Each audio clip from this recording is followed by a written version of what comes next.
In today's video, I'm going to teach you how to trade on TradingView using Tradovate. This process will guide you through connecting your accounts and placing trades effectively. Whether you're new to trading or looking to integrate two powerful platforms, I've got you covered. Let's begin by connecting your Tradovate account through TradingView's trading panel. First, log into TradingView with your personal credentials to access your dashboard. Once you're in, direct your attention to the bottom of the screen where you'll find the Trading Panel tab. Click on it and you'll see a list of brokers. Find and select Tradovate from this list. It's important that you have your Tradovate username and password at hand, as you'll need to input those next. Additionally, you'll need to decide whether you want to trade in live mode, which uses real money, or demo mode, which is often used for practice with simulated funds.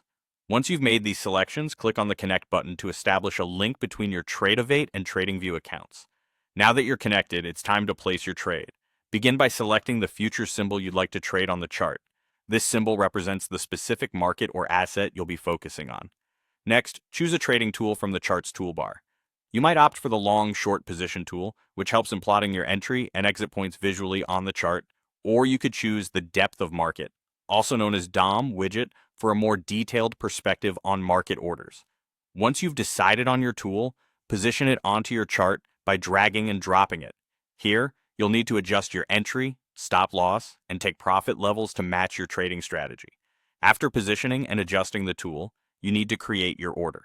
You can do this either by right-clicking the tool and selecting Create Limit Order, or by using the Buy MKT or Sell MKT options for market orders. A pop-up window will appear allowing you to choose your entry type, be it a limit or market order, and set your risk levels. After reviewing your choices for precision, it's time to submit your order by clicking either Buy or Sell. Before wrapping up, here are some important notes to remember. You require a Tradovate market data subscription to access real-time data on TradingView. There's no need for a separate TradingView data subscription for this integration. Also, ensure that you're trading with a futures contract with a specific expiration date rather than a continuous contract. This distinction is vital for ensuring proper execution and risk management.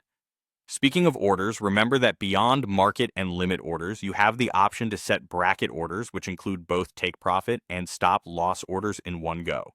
With these steps, you'll be all set to take advantage of the seamless integration between TradingView and Tradovate, potentially giving you the edge in your trading endeavors.